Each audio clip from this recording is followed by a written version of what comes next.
জয় কৃষ্ণকালী মায়ের জয়, জয় সোনা মায়ের জয়। মন্দির ভাঙচুরের ঝামেলায় কোনো মায়ের ভক্তরা কিন্তু যুক্ত ছিল না, ছিল মায়ের মন্দিরের আশেপাশে, বাড়ির আশেপাশে থাকা প্রতিবেশীরা ষড়যন্ত্র করে, প্ল্যানিং করে মায়ের এত বড় সর্বনাশ করেছে। কারণ মায়ের উন্নতিটা তারা দেখতে পাচ্ছিল না। মায়ের যে আস্তে আস্তে এত বড় উন্নতি হচ্ছিল সেইটা সবাইয়ের সহ্য হচ্ছিল না, তাই তারা প্ল্যানিং করে এই ঝামেলাগুলো করেছে। মায়ের কোনো ভক্তরা এর মধ্যে জড়িত ছিল না, বরঞ্চ ভক্তরাও অত্যাচার হয়েছে, তাদের ওপরেও অত্যাচার হয়েছে। গরম জল ছুঁড়ে ছুঁড়ে ভক্তদের গায়ে মারা হয়েছে। কারণ মা একটা কথা বলেছিল যে শনি মঙ্গলবার আমি বর্ধমানের ভক্তদের দেখব না। সেদিনকে তারা এসে টুক করে নাম লিখিয়ে দিয়ে চলে যাবে, আমি সেদিনকে বন্ধ থাকবে, বর্ধমানের ভক্তদের দেখা হবে না, সেদিনকে আমি তাদের সাথে কথা বলবো না। আমার দূর থেকে যারা আসবে, অনেক দূর দূর থেকে 20 ঘন্টা, 16 ঘন্টা, 10 ঘন্টা, 23 ঘন্টা অতিক্রম করে যারা দূর দূর থেকে ভক্তরা আসবে, আমি তাদেরই দেখব আগে। শনি মঙ্গলবার আমি তাদেরই দেখব। এইটা অনেকের গায়ে ঝাল লেগে গেছিলো। এইসবের কারণে মাকে তারা সহ্য করতে পারছিল না। এটা তারা বোঝেনি যে যারা কত কষ্ট করে দূর থেকে আসছে তাদেরকে তো আগে দেখা দরকার। এটা মানুষের মনে অনেক বড় ঝাল লেগেছিল। মা ঠিক পাপীদের শাস্তি দেবে। আর আমার লাখো লাখো ভক্ত আমার সাথে আছে, আমার কিচ্ছু ভয় নেই। সত্যের জয় হবেই। জয় কৃষ্ণকালী মায়ের জয়। জয় কৃষ্ণকালী মায়ের জয়, জয় সোনা মায়ের জয়, জয় মা মঙ্গলা মায়ের জয়।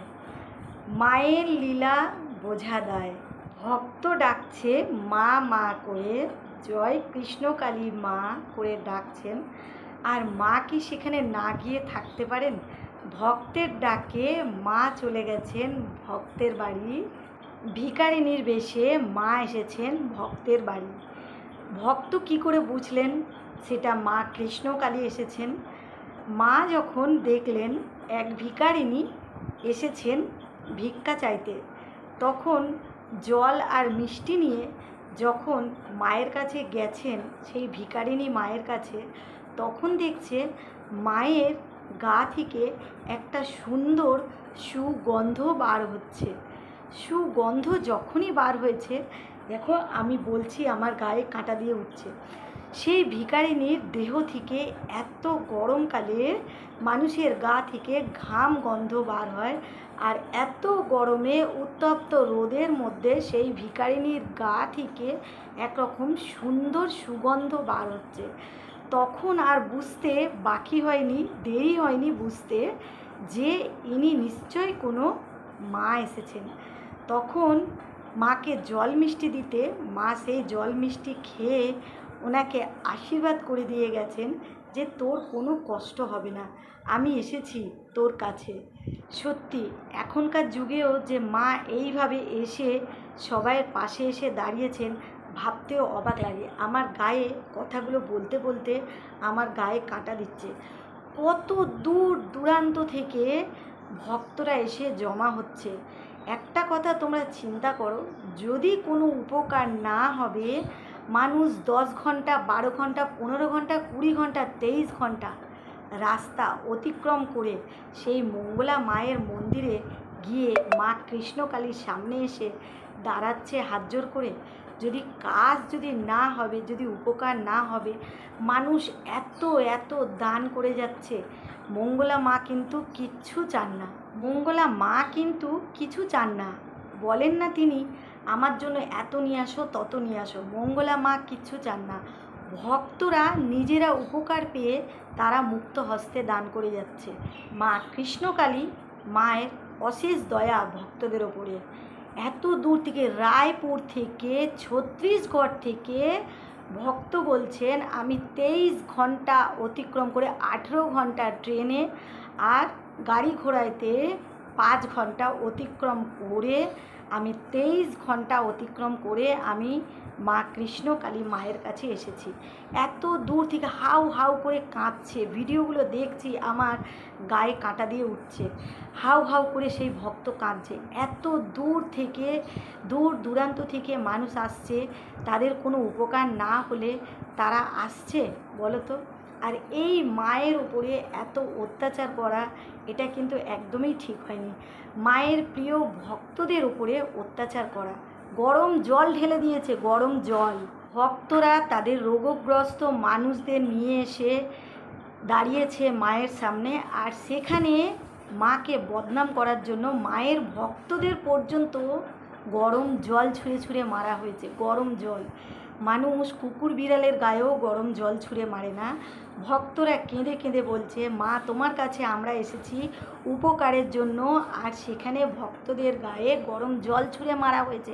মা মঙ্গলা মা হাউ হাউ করে কাঁদছেন, বলছেন যে আমার উপরে যা করছো তোমরা করো, কিন্তু আমার ভক্তদের তোমরা কোনো ক্ষতি করো না, ভক্তদের তোমরা কোনো ক্ষতি করো না। মায়ের স্বপ্নে পাওয়া ত্রিশূলের অশেষ মহিমা। সেই ত্রিশূলের একটু ছোঁয়ায় মানুষের বড় বড় রোগ সেরে যাচ্ছে। আর এই ত্রিশূল কিন্তু মঙ্গলা মা কোনো কামারশাল থেকে বানিয়ে নিয়ে আসেননি। জয় মা কৃষ্ণকালী মা মঙ্গলা মাকে স্বপ্নে এই ত্রিশূল দান করেছেন, আশীর্বাদ করেছেন যে তুই এই ত্রিশূল যে কোনো বিপদে পড়া মানুষের, রোগগ্রস্ত মানুষের মাথায় ছুঁয়ে দিবি, তার সকল মনস্কামনা পূর্ণ হবে, তার সকল রোগ নাড়া দূর হবে। এইটাই হচ্ছে ত্রিশূলের মহিমা। এই অপার শক্তিশালী ত্রিশূল মা কিভাবে পেয়েছে সেটাও তোমাদের কাছে একটু সংক্ষিপ্তভাবে বলি। দিনটা ছিল যেদিন আকাশে সরু এক ফালি চাঁদ উঠেছিল, আর চাঁদের ঠিক নিচে যেরকম চাঁদের মতন টিপ আর নিচে একটা তারা উঠেছিল আকাশে, যে এক ফালি সরু চাঁদ আর মাঝখানে ঠিক একটা তারা উঠেছিল। সেটা যারা ইউটিউব করো, যারা অনেকেই দেখেছো, খবরে অনেক কিছুতে, পেপারে সবেতে দিয়েছিল। সেই দিনকে মা ওই ত্রিশূলটা মা কৃষ্ণকালীর কাছ থেকে পান। কিভাবে পান এই মহা শক্তিশালী ত্রিশূল? জয় মা কৃষ্ণকালী মা মা মঙ্গলা মাকে কিভাবে দিলেন আশীর্বাদ স্বরূপ? কদিন থেকে মঙ্গলা মাকে মা কৃষ্ণকালী স্বপ্ন দিচ্ছিলেন যে তোকে আমি একটা অশেষ ক্ষমতাশীল জিনিস, তোকে আমি আশীর্বাদ করব, তোকে আমি দান করব। মা বুঝতে পারছিলেন কিছু একটা ভালো হতে যাচ্ছে, কিন্তু বুঝতে পারছিলেন না যে মা কী দান করতে চান। একদিনকে মা স্বপ্ন দিলেন যে তুই কিছুটা মাটি নিয়ে আয়, মাটি কিছুটা মাটি নিয়ে আয়। মা সেই মতন কিছুটা মাটি নিয়ে সামনে যান। মাকে স্বপ্নে বলেন তুই ওই মাটি দিয়ে একটা শিবলিঙ্গ তৈরি কর। সেই শিবলিঙ্গটা আমরা মায়ের কাছে দেখেছি, তো মা দেখাচ্ছিলেন। মায়েরই কথাগুলো আমি তোমাদের সামনে বিস্তারিতভাবে জানাচ্ছি, যে সেই মাটি দিয়ে বলেছিল তুই একটা শিবলিঙ্গ তৈরি কর। মা বলছেন, মা মঙ্গলা মা বলছেন আমি তো জানি না কিভাবে শিবলিঙ্গ তৈরি করে। বলছে তুই আপনি থেকে কর, তোর হাত থেকে নিজে থেকে গড়ে উঠবে শিবলিঙ্গ। মা মঙ্গলা মা আস্তে আস্তে মাটিটাকে গড়তে গড়তে গড়তে গড়তে বেশ সুন্দর একটা মাটির শিবলিঙ্গ তৈরি করে নেয়। একদম অবিকল একটা ভালো হাতের কাজের যেরকম শিল্পকলা হয় সেরকম একটা সুন্দর মূর্তি শিবলিঙ্গ গড়ে ওঠে ওই মাটিটা দিয়ে। আর সেদিনই মা দেখতে পান যে ত্রিশূলটা মায়ের কাছে এসে গেছে। আর সেদিন থেকেই সেই সন্ধ্যাবেলায় এক ফালি চাঁদ আর নিচে একটা তারা উঠেছিল। সেই দিন সেই মহাশক্তিশালী ত্রিশূলটা মা পান। মায়ের ওই ত্রিশূল অপার ক্ষমতাশালী, যার মাথায় একটুকুনি ছুঁয়ে দেবেন তার বড় বড় রোগ সেরে যায়। কিন্তু মা আছেন, মা থাকবেন, তুমি আছো, তুমি থাকবে। জয় মা কৃষ্ণকালী মায়ের জয়, জয় মা সোনা মায়ের জয়, জয় মা মঙ্গলা মায়ের জয়। তোমরা মায়ের ওপর অত্যাচার করো না। মা আছেন বলেই আমরা সবাই ভালো আছি, মা আছেন বলেই সন্তানরা সবাই ভালো আছেন। মা মঙ্গলা মা তো মানুষের ভালোই করছে। দেখো কত বড় বড় রোগ নাড়া নিয়ে গরিব মানুষরা দামি দামি ডাক্তারদের কাছে যেতে পারে না, এত এত ভিজিট, এত এত লাখো লাখো টাকা খরচ তারা করতে পারে না। কিন্তু মঙ্গলা মায়ের কাছে গিয়ে যদি মাকে ডেকে মায়ের নাম জপ করে সেই গরিব মানুষের যদি ভালো হয়, যারা টাকা পয়সা খরচ করতে পারে না, তাতে ক্ষতি কী? মা তো কারোর ক্ষতি করছে না। মা তো ওনার হাত থেকে, যদি মঙ্গলা মায়ের হাত থেকে কিছু মানুষের উপকার হয়, হাজার হাজার মানুষের উপকার হয়, তাতে ক্ষতি কী? আমাদের তোমাদের মতন উনি সাধারণ মানুষ নন। সাধারণ নন বলেই ওনার কাছে মা এসেছেন, মা আশীর্বাদ করছেন, ওনার হাত থেকে হাজার হাজার মানুষের ভালো হচ্ছে। তো হোক না, আমরা তো সবাই চাই যে সকল মানুষের ভালো হোক। দেখো, কারোর ভালো যদি না করতে পারি, খারাপটা করাও ঠিক না।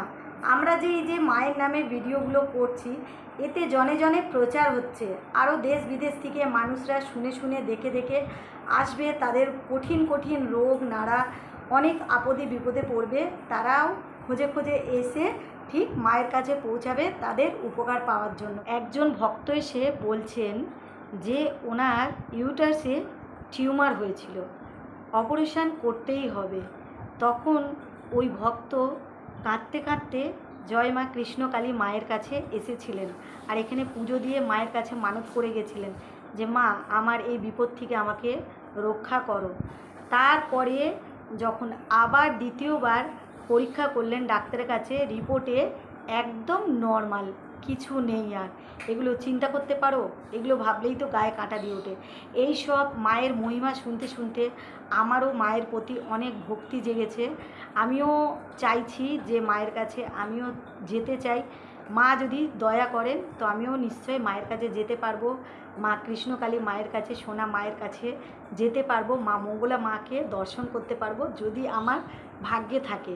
তো সবাই তোমরা ভালো থেকো, সুস্থ থেকো, আর সবাই বলো জয় মা কৃষ্ণকালী মায়ের জয়, জয় মা সোনা মায়ের জয়, জয় মা মঙ্গলা মায়ের জয়।